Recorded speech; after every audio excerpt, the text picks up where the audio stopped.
একটা সত্য কথা বলতে কি জানো, হ্যাঁ। মানুষের বিভিন্ন দেশে না ভ্রমণ করতে যাওয়ার শখ। হুম। তো কেউ কেউ ইন্ডিয়াতে যাচ্ছে, কেউ কেউ মনে করো যে পাকিস্তান যাচ্ছে, বিভিন্ন জন বিভিন্ন দেশে যাচ্ছে। তো ভ্রমণের চোখ যদি তোমার থাকে, হুম। তুমি যদি ভ্রমণ পিপাসু হও, হুম। তাহলে এরকম নদীর পাড়ে আসলে তোমার মন ভালো হবে।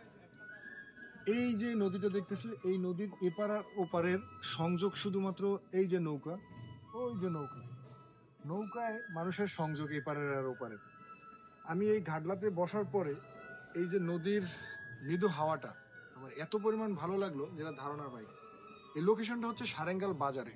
আর সারেঙ্গাল বাজারে আসার পরে আপনি দেখতে পাবেন এইরকম দোকান, যে দোকানের ভিতরে আপনার কাস্টমার যারা আছে তারা দোকানের ভিতরে বসে, আর দোকানের নিচের অবস্থাটা দেখলে যদি আপনি স্বাভাবিকভাবে দেখেন তাহলে আপনার মনে ভয় লাগবে, কিন্তু যখন আপনি দোকানের ভিতরে থাকবেন তখন কিছুই মনে হবে না। তাহলে এটাই হচ্ছে গ্রাম বাংলার একটা ঐতিহ্য, একটা সৌন্দর্য, মানে এটা ধারণার বাইরে। এরকম লাঠির উপরে বা গাছের উপরে এরকম সুন্দর দোকানগুলো, যে দোকানগুলো দেখলে বা দোকানের ভিতরে বসে খাওয়া দাওয়া করলে আপনার গ্রামের মানে সৌন্দর্যটা আপনি উপভোগ করতে পারবেন।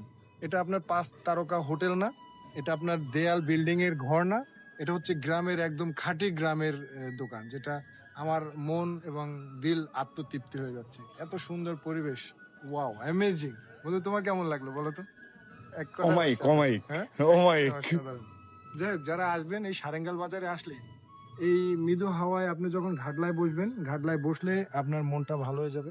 আমরা ম্যাক্সিমাম সময় সারেঙ্গাল বাজারে আসি। সারেঙ্গাল বাজারে আসলে এই ঘাটলাতে বসি বা এই নদীতে হাত পা ধুলাই করি, আমার কাছে খুব ভালো লাগে আর কি।